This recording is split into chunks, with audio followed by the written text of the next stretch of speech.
دن نیکیاں اور برائیاں تولی جائیں گی. جس کی نیکیاں زیادہ ہوں گی وہ مطلب بچ جائے گا, جس کی برائیاں زیادہ ہو جائیں گی.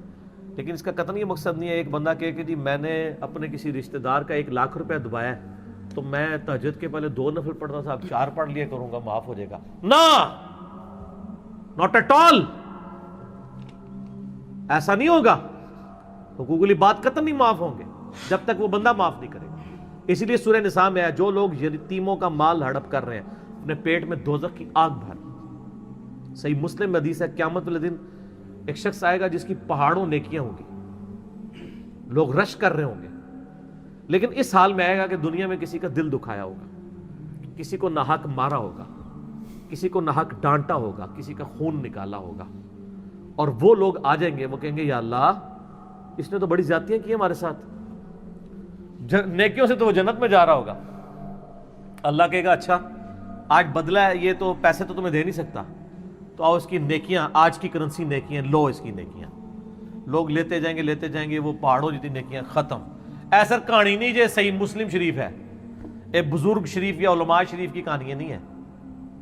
اور یہ سٹارٹ اس سے ہوتا ہے کہ نبی علیہ السلام نے صحابہ سے کہا جانتے ہو مفلس کون ہے؟ صحابہ نے کہا یا رسول اللہ ہم تو مفلس اسی کو سمجھتے ہیں جو غریب ہو, دنیا کا مال اس کے پاس نہ ہو. آپ نے فرمایا کہ میری امت کا مفلس وہ ہے جو یہ نیکیاں لے کے آیا لیکن اس حال میں کہ کسی کے ساتھ زیادتی کی ہوئی, تو وہ لوگ قیامت دن اس کی نیکی ایک ایک کر کے لے جائیں گے حتیٰ کہ اس کی نیکیاں ختم. ابھی بھی لوگ باقی ہوں گے جن کا بدلہ اس نے دینا ہوگا. اب تو مسئلہ ہی ختم. اللہ فرمائے گا اچھا اب نیکیاں تو نہیں ہے, اس طرح کرو اپنے گناہ اس کے کھاتے میں ڈالنا شروع کر دو. جس نے اس سے بدلہ لینا ہے نا, کوئی کہ جی میرے اس نے 1000 درہم دینے تھے, میں 1,00,000 گنا اپنے اس کے کھاتے میں ڈالتا ہوں, ٹھیک ہے جی. کرتے کرتے کرتے اس کو اوندھا منہ دوزخ میں ڈال دیا جائے گا. اور جن لوگوں کے ساتھ زیادتیاں ہوئی ہوں گی ان میں سے کئی لوگ ہوں گے جو جن کی نیکیاں تھوڑی بہت کم پڑی ہوں گی وہ جنت میں چلے جائیں گے. تو سر یہ آپ سمجھ لیں نماز پڑھنے کا, داڑھی رکھنے کا قطعاً یہ مقصد نہیں ہے کہ باقی آپ کے فراڈ معاف ہو جائیں گے. دین ٹوٹل پیکج کا نام ہے, یہ پک اینڈ چوز نہیں ہے. اس میں تھوڑے سے معاملے کے اوپر بھی اللہ تعالیٰ گرفت کر سکتا ہے. سورہ بقرہ میں جو 7 یونیورسل ٹروتھ ہیں ان میں سے ایک یہ ہے کہ کسی شخص نے اگر کوئی ایک گناہ بھی ایسا کیا کہ اس گناہ نے اس کو گھیر لیا, وہ مارا گیا, اس کے لیے پھر دوزخ ہے. ایک گناہ بھی کسی کو دوزخ میں لے کے جانے کے لیے کافی ہے. صحیح مسلم میں حدیث ہے کہ مؤمن کے لیے گناہ چھوٹا سا بھی ایسا ہے جیسے اس کے سر پہ کسی نے پہاڑ رکھ دیا, اور منافق کے لیے بڑے سے بڑا گناہ بھی ایسا ہے کہ جیسے ناک پہ ایک مکھی تھی اڑا دی, اس کو کوئی پرواہ نہیں. یہ فرق ہے. تو نماز بے حیائی اور برے کاموں سے روکتی ہے کہ نماز کے اندر ہم اللہ کو کہتے ہیں اللہ ہمیں سیدھے راستے پہ چلا. تو یہ جب آپ کہہ رہے ہوتے ہیں تو کیا یہ آپ صرف اعلان ہی کر رہے ہوتے ہیں, خواہش بھی اس کی رکھ رہے ہوتے ہیں؟ تو خواہش رکھ رہے ہیں تو آپ کو سیدھا راستہ پتہ ہے.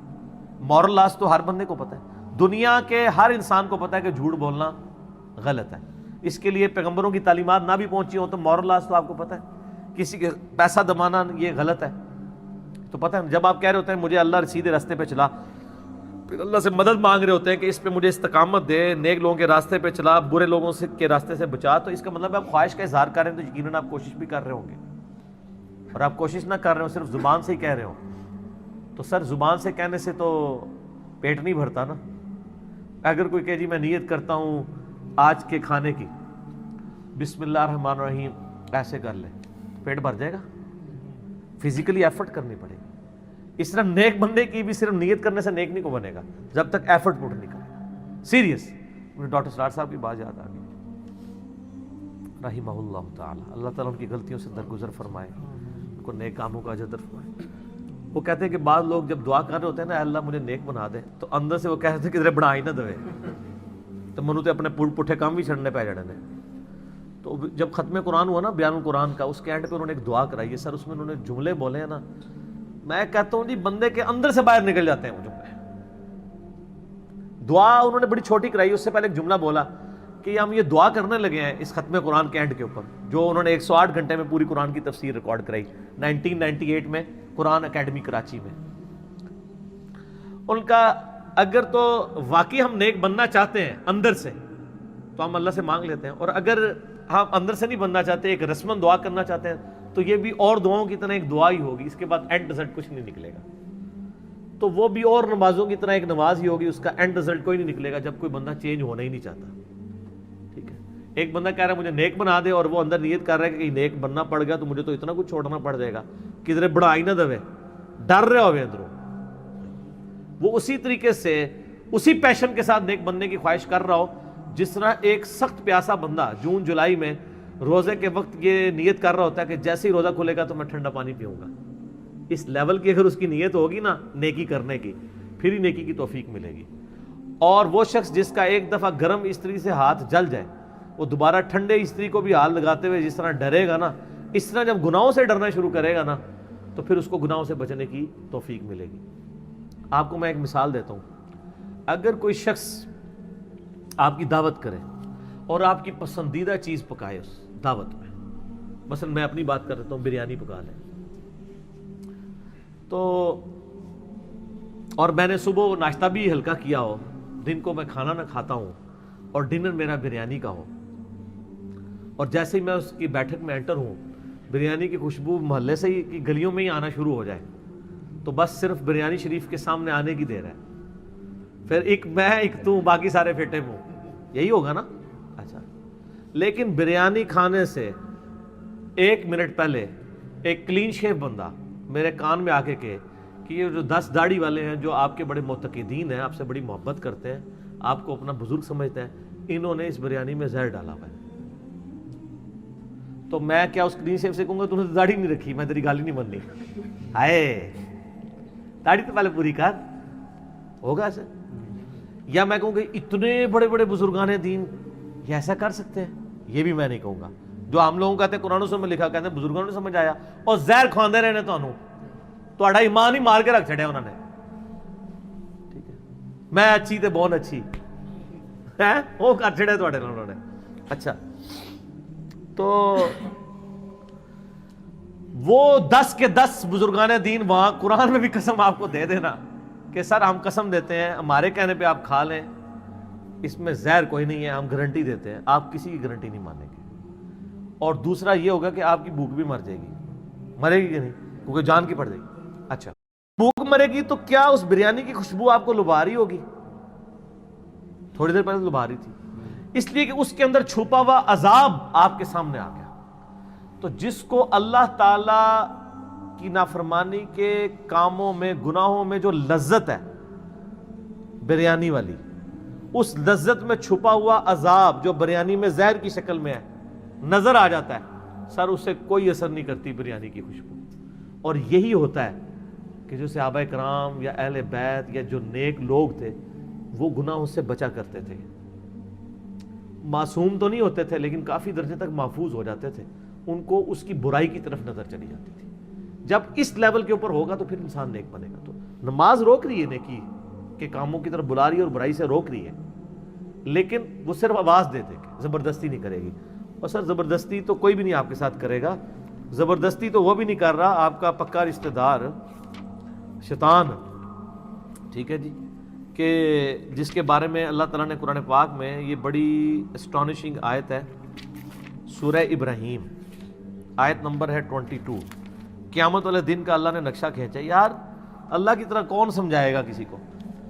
22 نمبر آیت ہے سورہ ابراہیم. اعوذ باللہ من الشیطان الرجیم. وقال الشیطان لما قضی الامر. قیامت والے دن جب فیصلہ ہو جائے گا جنتیوں کے لیے جنت کا، دوزخیوں کے لیے دوزخ کا، تو اس وقت شیطان کہے گا کس سے؟ اس سے جس کو اس نے ورگلایا ہوگا، یعنی اکثریت. ان اللہ وعدکم وعد الحق. دیکھو بے شک اللہ نے جو وعدہ کیا تھا تو اللہ اپنے وعدے میں سچا تھا.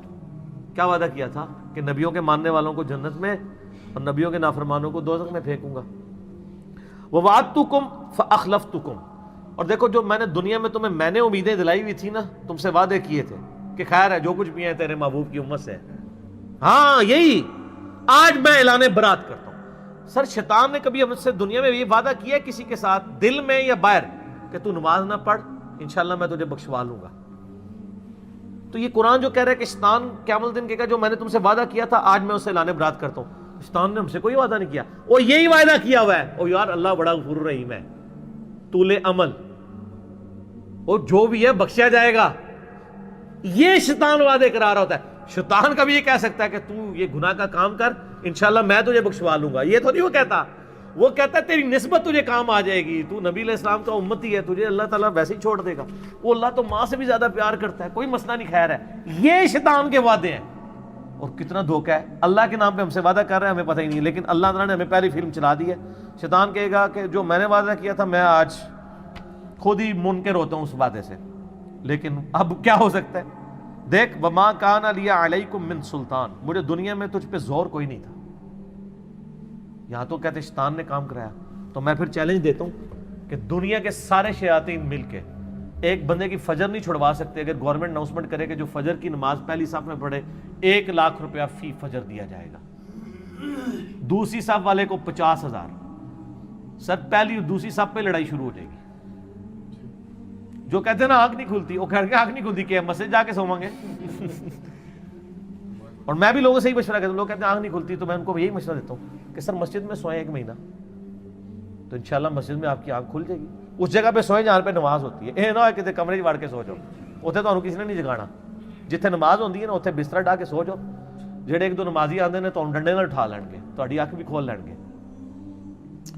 تو سارے دنیا کے شیطان فیل ہو جائیں گے ایک بندے کی فجر چھڑانے کے لیے، اور اس کے برعکس اگر دنیا میں اناؤنسمنٹ ہو کہ جس نے فجر کی نماز چھوڑی اسے فجر سے زور تک تندور میں الٹا لٹکایا جائے گا، اس تصور سے کوئی کہے گا یار نہ آج نیند ہی نہیں پڑی، کیونکہ یہ نقد ہے، آخرت ادھار ہے۔ تو اللہ تعالیٰ ماتا ہے کہ اللہ تعالیٰ کہے گا، شیطان کہے گا مجھے تو کوئی تجھ پہ زور نہیں تھا، الا ان دعوتکم، سوائے اس کے کہ میں صرف تمہیں دعوت دیتا تھا، فاستجبتم لی، تم خود ہی میری دعوت مان لیتے تھے، میں نے زبردستی تم سے کبھی نہیں کہا کہ مسجد میں نہیں جانے دوں گا، یا اذان ہوئی تو میں تمہیں پکڑ کے کہیں اور لے جاؤں گا، نہیں، صرف بلاؤں گا، بلا تو مؤذن بھی رہا تھا، تو نے میری دعوت قبول کر لی، فلا تلومونی ولوموا انفسکم، آج مجھے ملامت مت کرو، اپنی جان کو ملامت کرو، میں نے کیا کیا ہے؟ جو کچھ کیا اپنے ہی گڑا تم نے خود۔ اس کا پنجابی میں میں ترجمہ کرتا ہوں، آج منو نہ پیٹ، اپنی جان نو پیٹ،